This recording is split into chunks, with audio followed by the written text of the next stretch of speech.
frères dans le Christ, paix, joie, grâce, amour de la part de Dieu notre Père, au nom de notre Seigneur Jésus-Christ, à chacune de vous, en ce mardi de la 3e semaine du temps de Carême. Combien de fois faut-il pardonner? Est-ce qu'on peut quantifier l'expérience du pardon? Jésus dans l'évangile d'aujourd'hui nous dit non, on ne peut pas quantifier le pardon. Au contraire, il donne au pardon une mesure infinie. Bien que cet excès de miséricorde était perçu dans le temps alors comme une forme d'injustice et non pas comme une modalité de l'amour. Il donne à cette forme infinie. Nous aussi nous pensons à cela. Nous pensons que pardonner est faiblesse. Nous pensons que pardonner quelqu'un qui t'a fait du mal, c'est en fait lui donner la possibilité de continuer à recommencer. C'est l'encourager à recommencer, lui dire qu'il est dans le juste. Non, je ne peux pas pardonner ça parce que ça va le faire comme s'il avait gagné. Il fait penser qu'il avait raison ou elle avait raison. En fait, il n'est pas possible de penser au mal subi sans penser à quelqu'un qui doit payer les conséquences de ça. Quand on a subi un mal, il faut que quelqu'un paye. Pour nous, c'est ça. Et nous pensons que c'est la justice. Nous pensons que pardonner veut dire ne pas avoir justice, ne pas obtenir la justice. On pense que le pardon est une alternative à la justice, ou est l'opposé, mais non, le pardon n'est pas une alternative à la justice.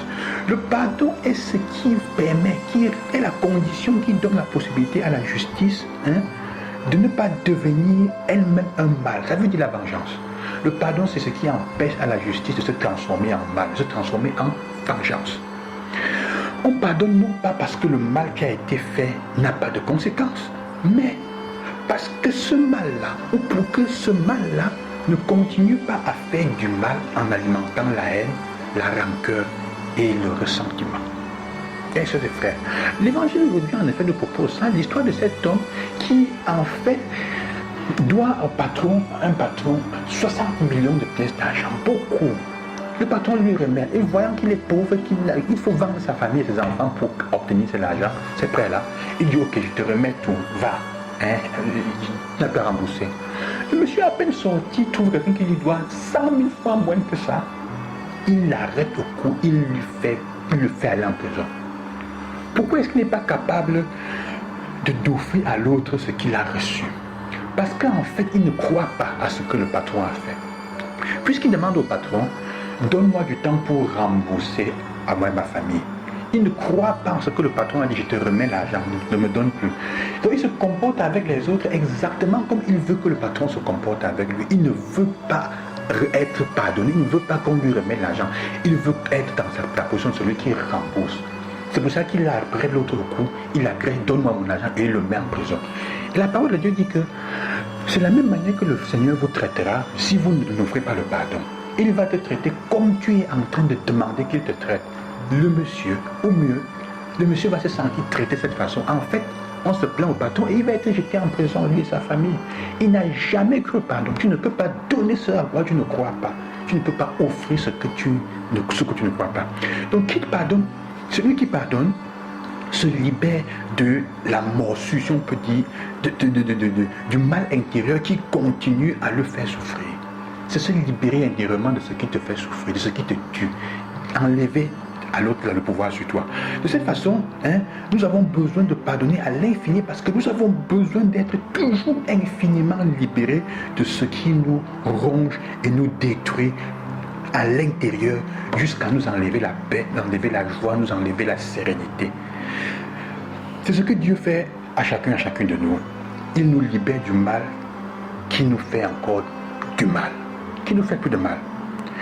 Mais cependant, l'unique chose qu'il nous demande, c'est d'agir nous aussi envers les autres de la même façon, c'est-à-dire de libérer aussi les autres du poids du mal qui les tourmente et qui les tue.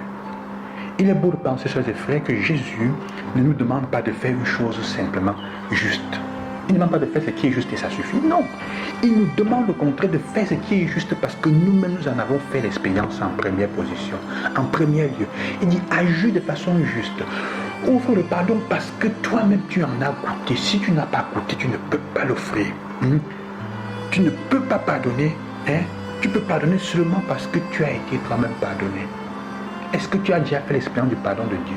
Comme cet homme-là, il ne peut pas remettre la dette que l'autre a envers lui parce qu'il ne croit pas qu'on peut lui remettre sa dette.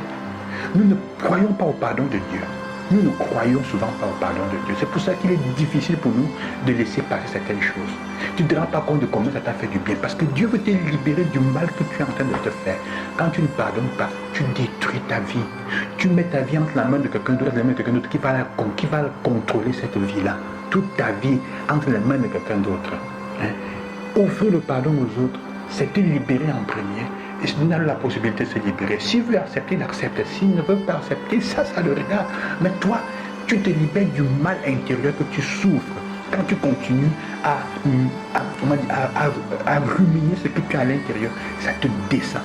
Alors j'ai fini cette méditation avec cette question qui vient de l'Évangile. Est-ce que tu t'es déjà vraiment senti pardonné? C'est le temps de redécouvrir le sacrement de la réconciliation dans sa vérité, pour pouvoir le porter dans la quotidienneté. Je vous bénis au nom du Seigneur. Que le Seigneur vous accompagne. Loué soit Jésus-Christ. À demain.